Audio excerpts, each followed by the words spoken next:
Der Titel der heutigen Predigt lautet: Wie Gottes Freizügigkeit uns Sündenpendler heiligt. Ich liebe es, neue Wörter zu erfinden. Sündenpendler findest du nicht im Duden. Aber der Titel dieser Predigt impliziert, dass wir immer wieder mit denselben Geschichten, mit denselben Gedanken, mit denselben Verhaltensweisen kämpfen. Und wahrscheinlich ist es immer wieder so ein Hin und Her. Ich weiß nicht, wie es bei dir ist. So das Typische zwischen Wutausbruch, zwischen Geduld. Schmuddelige Webseiten, Reinheit. Weiße Lügen, Ehrlichkeit. Ungesundes Konsumverhalten, Dankbarkeit.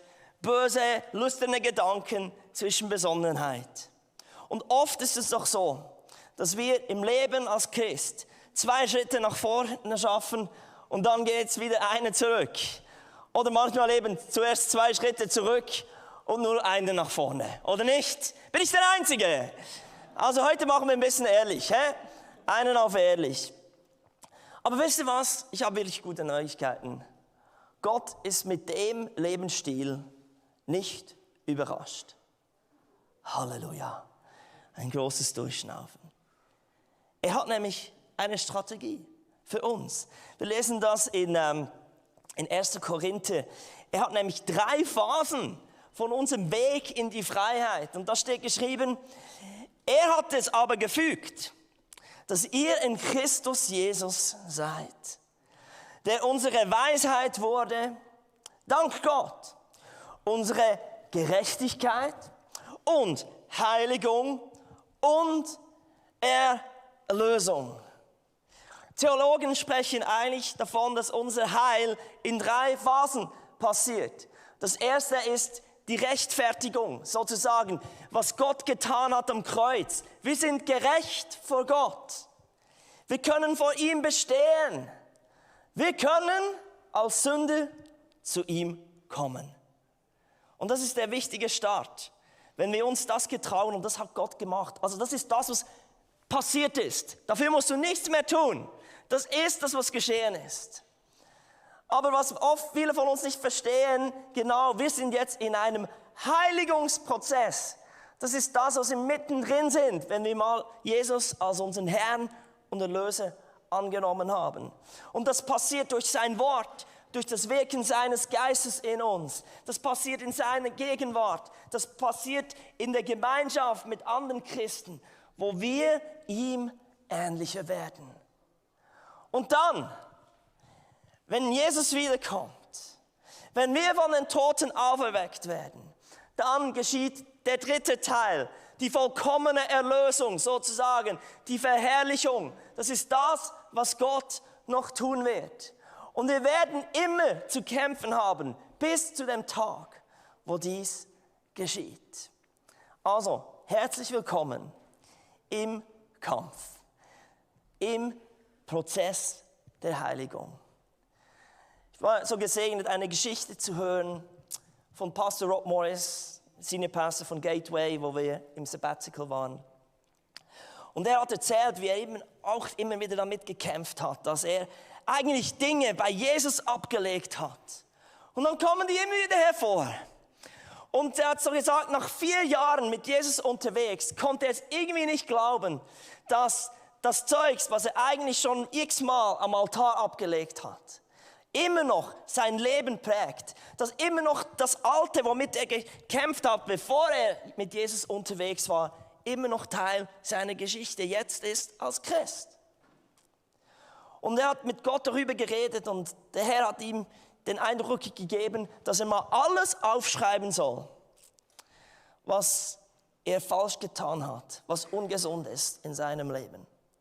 Und er hat das seriös genommen und hat über mehrere Tage, immer wenn ihm wieder etwas in den Sinn gekommen ist, es aufgeschrieben und es wurde eine lange Liste. Und er dachte so nach 4 Jahren, wie er Gott kennt, Gott ist ein Gott, der vergibt. Also jetzt sagt er mir dann, verbrenn diese Liste. Und es ist weg, vergessen, vergeben. Und der Herr sagte zu ihm, jetzt gehst du zu deinem Pastor und liest ihm diese Liste vor. und erzählt, wie er da mit Gott argumentiert hat. Das ist eine dumme Idee, das ist eine ganz dumme Idee. Schließlich ist er zum Pastor gegangen, hat einen langen Termin vereinbart und ihm diese Liste vorgelesen. Und als er fertig war, hat ihn der Pastor gefragt, ist das jetzt wirklich alles? Und er meinte, ja, soweit ich mich an das Zeugs erinnern kann. Der Pastor antwortete, weißt du, alles, was du mir jetzt vorgelesen hast, habe ich auch getan. Du musst Buße tun, wie du über dich selbst denkst. Der Teufel hat es geschafft, dass du das Gefühl gehabt hast, du wärst der Einzige. Du musst Buße tun. Wisst ihr, das Wort Buße verstehen wir oft falsch. Wir denken irgendwie, das ist so wie in den Filmen Hollywood, wo irgendwie der böse Mann, der Räuber, der was auch immer das ist, der geht zum Beichtstuhl und kommt dann zum Pater und sagt, Pater, ich habe gesündigt. Und der sagt dann, ja, mein Sohn, dir ist vergeben. Das ist Teil davon, dass man etwas bereut, dass man um Vergebung bittet. Aber Buße tun, im Griechischen heißt eigentlich Metanoia. Und die Bedeutung davon heißt eine Gesinneswandlung. Es ist eigentlich eine totale Umkehr. Also ein Verhalten, das nachher anders ist. Als Beispiel, die meisten, die ein Auto fahren und in Zürich leben, ihr seid bestimmt auch schon auf der Bucheckstraße von Hardbrücke Richtung Bucheckplatz geblitzt worden. Jemand auch da? Das ist so der Klassiker. Wenn man neu in Zürich ist, dort fährst du gleich mal rein. Und du wirst gebüßt. Aber jetzt, ich bin nicht mehr so blöd. Ich war einmal zu blöd. Das hat mich viel gekostet. Jetzt jedes Mal, wenn es dort einen Hügel hochgeht, ich verändere mein Verhalten. Ich denke daran. Das ist Metanoia, dass ich plötzlich dran denke, mein Verhalten ändere und umkehre. Und ich möchte euch heute über dieses Wort ein paar Geheimnisse aufzeigen. Denn es ist der Schlüssel. Wenn wir als Sündenpendler hin und her gehen, müssen wir verstehen, dass Metanoia nicht etwas ist, das wir einmal im Leben machen, als wir unser Leben Jesus gegeben haben. Sondern da gibt es ganz viele Gebiete in unserem Leben, denen wir immer wieder den Rücken kehren müssen und sagen, ich kehre um. Ich kehre um. Sünde ist nicht einfach nur eine Moralvorstellung, das definiert, was Christen tun sollten und was nicht. Es ist im Fall ein Beziehungsstatus. It's complicated, heißt es dann, für diejenigen, die auf Social Media sind. Weil wir irgendwie getrennt sind von Gott. Es trennt uns von der Gegenwart Gottes. Und wir sehen das, dass als der Mensch zum ersten Mal gesündigt hat, Adam hat vom verbotenen Baum gegessen. Und es heißt dann, dass ein frischer Wind kam auf und sie hörten, wie Gott der Herr im Garten herumging. Ängstlich versteckten sie sich vor ihm hinter den Bäumen. Aber Gott der Herr rief, Adam, wo bist du? Es ist ein Zurückziehen aus der Gegenwart Gottes, weil wir merken, er ist ein heiliger Gott und wir sind es nicht. Dann lesen wir weiter, die zweite Sünde, die begangen wurde, war vom ältesten Sohn von Adam und Eva, von Kain. Er hat seinen Bruder umgebracht. Und es heißt dann verließ Kain die Nähe des Herrn und wohnte im Land Not. Übersetzt heißt das Land des ruhelosen Lebens. östlich von Eden. Sünde in unserem Leben ist immer geografisch ausmachbar. Wir sind nicht mehr bei Gott. Wir getrauen uns nicht mehr in die Gegenwart Gottes. Und wir kommen immer wieder ins Abseits des Lebens. Und ich möchte euch einfach jetzt eine kurze Illustration zeigen. Ich habe mir das versucht, mal so geografisch vorzustellen, wie das aussehen könnte. Ich mache ein paar Vergleiche. Und wenn du aus einem dieser Länder kommst, bitte sei nicht beleidigt. Es ist keine Böswilligkeit, es war einfach ein kreativer Gedanke. Es soll eine Illustration sein, die du nicht so schnell vergisst. Und ich habe nichts gegen diese Länder und ich bin auch kein Patriot. Verstanden? Ist gut. Aber wir gehen jetzt mal davon aus, dass die Schweiz Eden ist. Okay? Eden. Der Ort, wo wir zu Hause sind. Schließlich ist die Gegenwart Gottes unser Element. Der Mensch wurde für die Gegenwart Gottes geschaffen. Der Vogel wurde für die Luft geschaffen. Das ist das Element des Vogels. Das Element des Fisches ist Wasser. Das Element des Menschen, wo er richtig aufblüht, ist die Gegenwart Gottes. Wir gehören dahin. Aber jedes Mal, wenn wir Sünde begehen, fliehen wir, ziehen wir uns zurück und wir übertreten eigentlich dieses Territorium, das Gott uns gegeben hat, und wir kommen ins Abseits, wie zum Beispiel nach Erfolgreich. Ich komme danach später noch, gehe auf die Einzelnen ein. Oder nach Schamland. Oder ein ganz kleines Land östlich von uns, das heißt Fürstentum Lügenstein. Dann gibt es auch noch weiter östlich von uns das Land Opferreich und zum Schluss Appetitalien. Ein ganz spezielles Land, das wir alle lieben. Wie kommen wir von diesem Hin und Her? Manchmal sind wir mit Gott, dann driften wir wieder ab. Und wir sind die ganze Zeit solche Sündenpendler, Grenzüberschreiter. Das bedeutet eigentlich Sünde. Wir haben das Ziel verfehlt, wir haben eine Grenze überschritten. Wie in aller Welt werden wir endlich wieder bei Gott landen. Und ich glaube, das ist genau auch der Schlüssel, dass wir in diese Heiligung vorwärts kommen. Ich möchte noch einen Vers lesen, der ganz wichtig ist für uns zu verstehen, bevor wir in den einzelnen Länder eintauchen. Römer 2, Vers 4 heißt: Missachtet ihr die große Güte, Nachsicht und Geduld, die Gott euch bis jetzt erwiesen hat? Seht ihr nicht, dass er euch durch seine Güte zur Umkehr bewegen will? Wir haben ein Freizügigkeitsabkommen mit Gott. Er hat uns den freien Willen gegeben. Es ist keiner, der kontrolliert.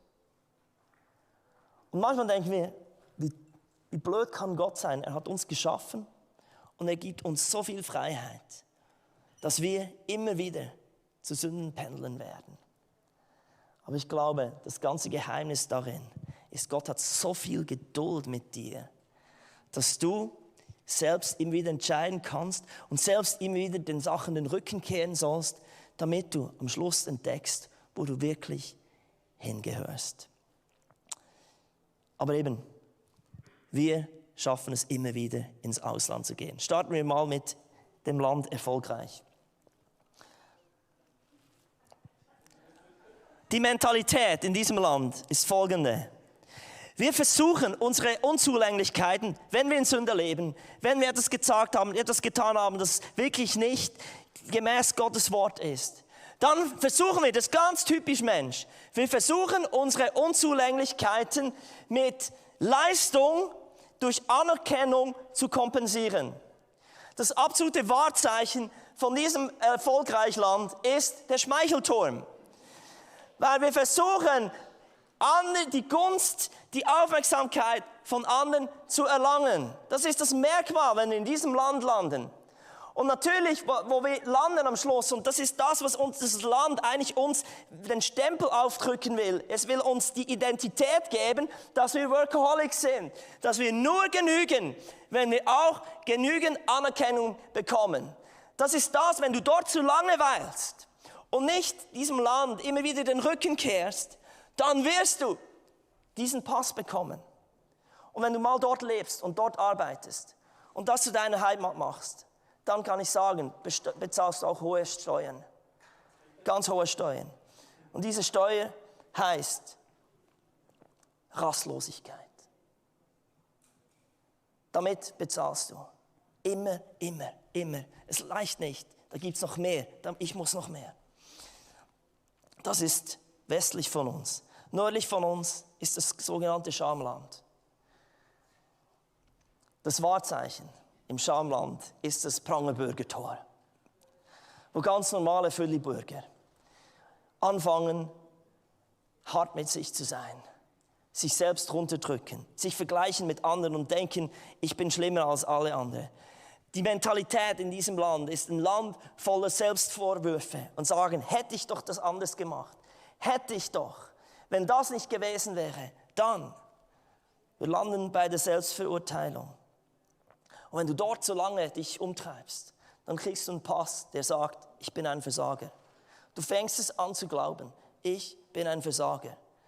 Weil das ist das, was dein Umfeld, wozu dich dein Umfeld macht. Und du bezahlst ziemlich hohe Steuern dort. Das ist die Steuer der Minderwertigkeit. Du bezahlst dafür, ist ein hoher Preis, wenn du zu lange in diesem Land bleibst und nicht realisierst, dass du dem den Rücken kehren sollst. Dann eben ein ganz anderes Land, wo wir auch immer wieder landen, wenn wir übertreten, wenn wir sündigen, ist das Fürstentum Lügenstein. Die Mentalität dort ist, sich selbst und andere täuschen. Eigentlich ist es gar nicht so schlimm. Nee, also ich kann damit leben, ich hab's noch im Griff. Nee, also das ist jetzt noch nicht irgendwie am Überborden. Wir täuschen uns selbst und andere. Und das Wahrzeichen vom Fürstentum Lügenstein ist natürlich das schöne Schloss Versteck. Da verstecken wir uns. Wir haben Geheimnisse. Es gibt ganz viele Menschen in unserem Umfeld, die haben keine Ahnung, wer ich eigentlich bin und was ich eigentlich tue. Und wenn du zu lange dort bleibst, wirst du zum Intrigant, auf gut Deutsch zu einem Schlitzohr, zu einem Pläneschmiede, jemand, der Intrigen führt. Und du bezahlst teuer. Wenn du dich zu lange dort aufhältst und verpasst, immer wieder dem den Rücken zu kehren, weil wir kommen schnell mal rein.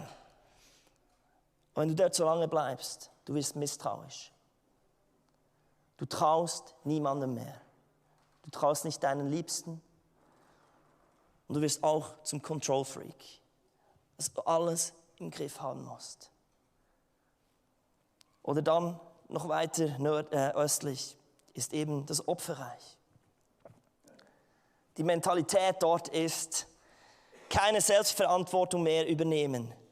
Den anderen und den Umständen schnell die Schuld in die Schuhe schieben. Das ist die Mentalität. Und das schöne Wahrzeichen dort, wofür Opferreich bekannt ist, ist das Schloss schön unfair. Alles ist schön unfair. Du kannst ja nichts dafür. Und wenn du zu lange dort bleibst, dann kriegst du den Opferpass. Das ist deine Identität. Wenn Dinge passieren, immer ich.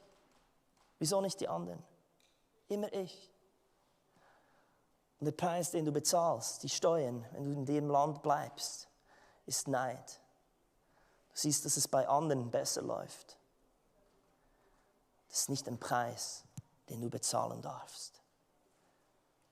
Kehr um, tut Buße. Und dann natürlich noch unser Lieblingsland, Appetitalien. La dolce vita. Die Mentalität dort ist, ich habe das Recht, meine Bedürfnisse ernst zu nehmen, mich zu belohnen. Und dort, das Wahrzeichen ist der fiese Turm der Affinität. immer so, wir haben immer den Hang nach etwas, wo wir eine Neigung für etwas haben. Es ist immer wie bei unserem Leben. Wir haben es eigentlich nicht im Griff, aber es zieht uns immer dorthin. Und wenn du zu lange in diesem Land bleibst, wir landen nur dort, wenn wir nicht in Gegenwart Gottes sind. Wenn wir merken, ich muss mich selbst belohnen. Wenn du zu lange dort bleibst, wirst du zum totalen Egoist. Und du bezahlst teuer mit Abhängigkeiten. Aber Gott hat gesagt, kehrt um. Die erste Predigt von Jesus war, kehrt um, denn das Reich Gottes ist nahe. Wir denken manchmal, wir sind so weit entfernt von dem, was Gott für unser Leben eigentlich hat. Und es ist so einfach erreichbar mit dem einen Wort. Buße tun, umkehren, dem den Rücken zukehren. Meine Frage, wie lernen wir mit Gottes Freizügigkeit umzugehen? Weil wir immer wieder Trips planen in unsere Nachbarländer. Es passiert zuerst im Kopf und dann landen wir oft auch dort. Ich möchte noch in einen relativ schwierigen Text hineingehen, aus Römer 6. Und hoffe, dass etwas von dem lebendig wird, was Metanoia, Umkehr, Buße tun, wirklich bedeutet. Steht hier geschrieben, soll das nun etwa heißen, dass wir bedenkenlos sündigen können, weil uns ja Gottes Gnade gilt und wir das Urteil des Gesetzes nicht mehr zu fürchten brauchen? Das ist eine gute Frage. Wenn es Gott uns so einfach macht, immer wieder zurückzukommen, ja, dann können ja diese Pendler bleiben. Wenn gerade seine Geduld uns diesen Raum lässt, dass wir uns so frei bewegen können. Aber Paulus schreibt hier, natürlich nicht. Wisst ihr nicht, dass ihr dem Herrn gehorchen müsst, dem ihr euch verpflichtet habt? Und das heißt, entweder wählt ihr die Sünde, dann werdet ihr sterben. Oder ihr wählt den Gehorsam, dann werdet ihr vor dem Gericht Gottes bestehen können. Mein erster Punkt ist, Umkehr bedeutet, wir haben die Wahl zwischen Sünde und Gehorsam. Das ist ziemlich schwarz-weiß. Ist nicht mehr so Mode heutzutage. Wir versuchen immer einen Zwischenweg zu finden. Wir haben die Wahl. Und wisst ihr, was Sünde heißt? Ein Synonym für Sünde ist, ich weiß es besser.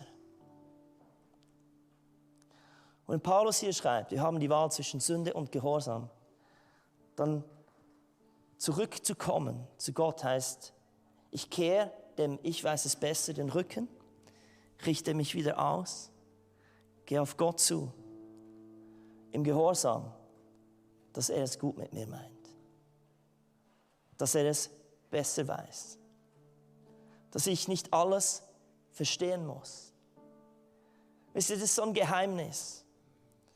Ich denke, das Schwierige ist, dass wir Gott vertrauen und uns wieder zu ihm kehren und sagen, ich kann es hinter mir lassen, womit ich mich belohne, im Gehorsam.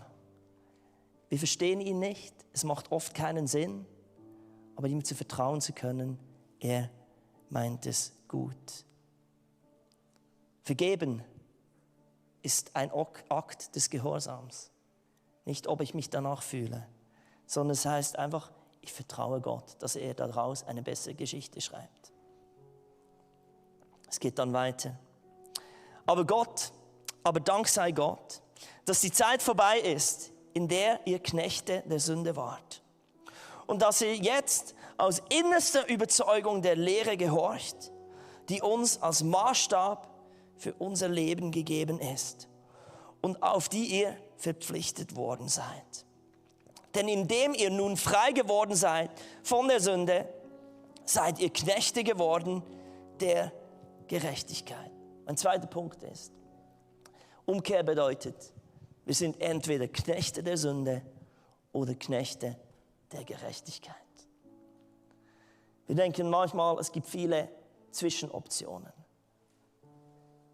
Nein, entweder dienen wir der Sünde oder der Gerechtigkeit. Wir sind nicht so selbstbestimmend, wie wir das uns manchmal wünschen. Und wisst ihr, wenn man etwas den Rücken kehrt, unsere Ohren sind ja nach vorne gerichtet. Bei einigen noch etwas mehr, bei anderen ein bisschen schöner verborgen. Aber auch das Bild von wir kehren der Sünde den Rücken heißt einfach, wir hören nicht mehr auf das. Wir hören nicht mehr auf diese Stimme. Wir richten uns auf Gottes Wort aus. Und das ist ein Weg. Wem schenkst du ein offenes Ohr? Wer hat das Sagen? Die Sünde sagt immer, du kommst zu kurz. Du musst dich beweisen, du musst dich belohnen. Und Gerechtigkeit, wenn wir uns umkehren, auf Gott ausrichten und sagen, ich komme wieder zurück aus dem Ausland, zurück nach Eden, heißt, du bist genug. Da hörst du, du kommst nicht zu kurz. Du musst dich nicht rechtfertigen. Im Text geht es weiter. Dass ihr jetzt aber von der Herrschaft der Sünde befreit und in den Dienst Gottes gestellt seid, bringt euch als Gewinn ein geheiligtes Leben und im Endergebnis bringt es euch das ewige Leben. Denn der Lohn, den die Sünde zahlt, ist der Tod. Aber das Geschenk, das Gott uns in seiner Gnade macht, ist das ewige Leben in Jesus Christus, unserem Herrn. Wunderbarer Text. Dritter Punkt, was Metanoia bedeutet, ist, unser Lohn ist entweder der Tod oder das ewige Leben. Wisst ihr, beide Entscheidungen haben Konsequenzen. Das Problem ist, dass oft der Lohn ein bisschen verspätet kommt. Der kommt erst am Ende des Monats.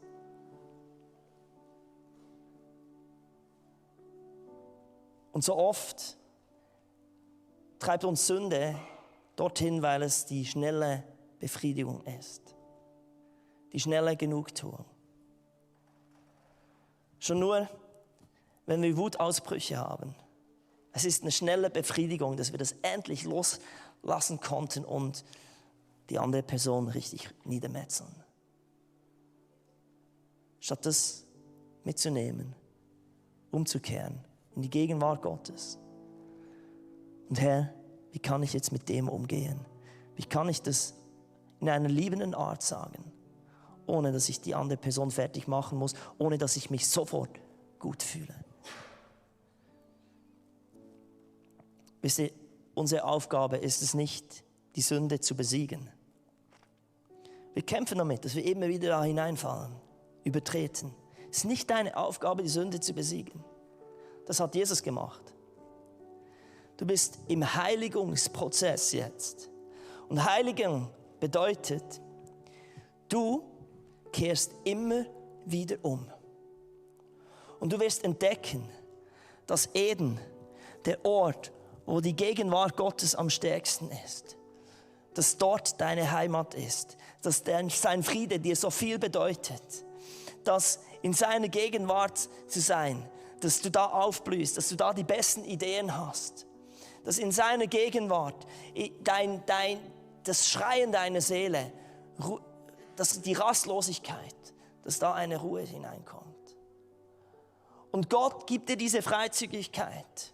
Und er hat kein Problem, dass du hin und her tanzt und mal hier bist und mal hier. Und ich kann euch sagen, als Gemeinde, wir sind eine Sündenpendlergemeinde. Alle. Und wir haben kein Problem damit. Aber wisst ihr, was wir besser werden wollen?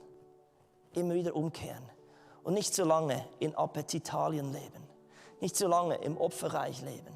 Nicht so lange im Fürstentum Lügenstein leben. Dass wir immer wieder dem Schamland den Rücken kehren. Dass wir nicht bei erfolgreich bleiben, sondern sagen, Eden ist mein Zuhause. Dort finde ich meinen Frieden. Dort ist mein Belohner. Und nicht ich muss es selbst tun. Und ich glaube, das Geheimnis in der Phase, wo wir sind, von Gottes Heilsplan, wo wir in die Freiheit kommen, ist, dass wir einfach lernen, immer wieder dem den Rücken zu kehren. Und entdecken, wie gut eigentlich seine Gegenwart ist. Und ich glaube, es nimmt ab. Ich kehre viele Orte nicht mehr zurück, wo ich früher zufällig oder absichtlich immer wieder landete.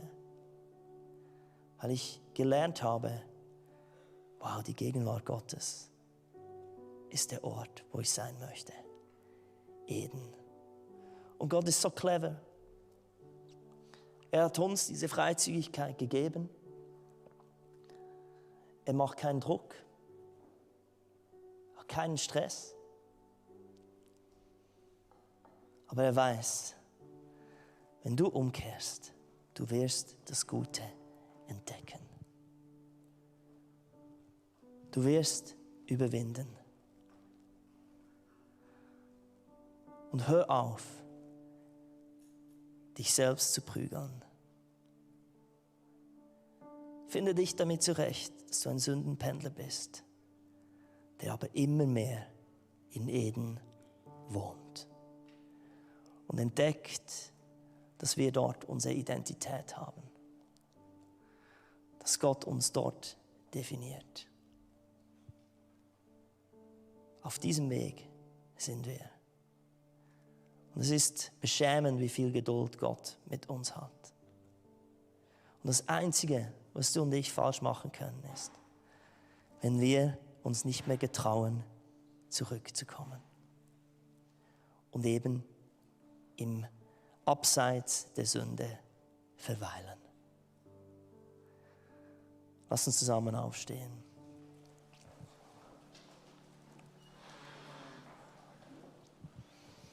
Ich lade euch ein, eure Hand aufs Herz zu halten, auch wenn du von zu Hause schaust. Einen Moment vor Gott und ehrlich werden. Ich denke, viele von uns wissen, dass in gewissen Gebieten des Lebens, gewissen Gedanken, Verhaltensmuster, die wir haben, dass wir eigentlich viel weiter sein sollten.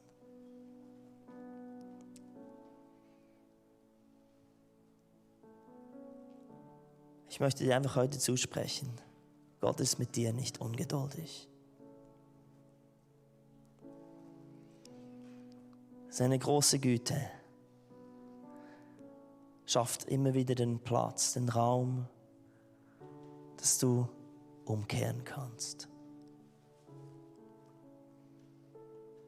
Und im Namen des Herrn möchte ich dir einfach sagen, hör auf, dich selbst zu richten. Du hast kein Recht dazu. Es ist nicht dein Job. Und damit beginnst du etwas wirklich ganz Dummes. Weil dann bleibst du fern von Gottes Gegenwart.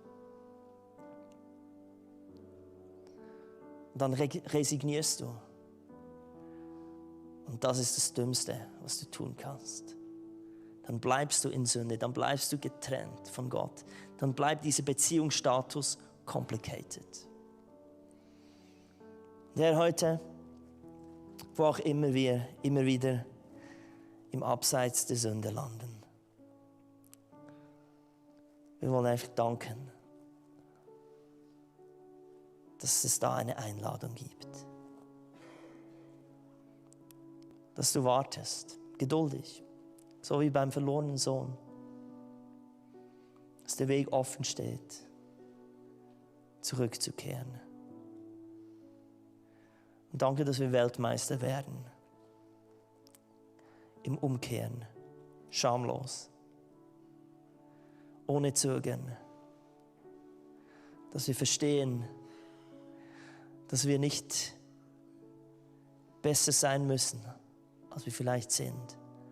Aber dass wir es jetzt selbst in der Hand haben, uns immer wieder aus dem Dreck rauszureiten, indem wir einfach dem den Rücken kehren und zurück zu dir kommen. Wir danken dir, dass ab heute unsere Augen offen sind, dass du geduldig bist. Amen. An dieser Stelle möchte ich den Livestream verabschieden. Ihr dürft stehen bleiben. Wir wollen einen Moment nehmen, wo wir zusammen das Abendmahl feiern. Und das ist ein Buße tun.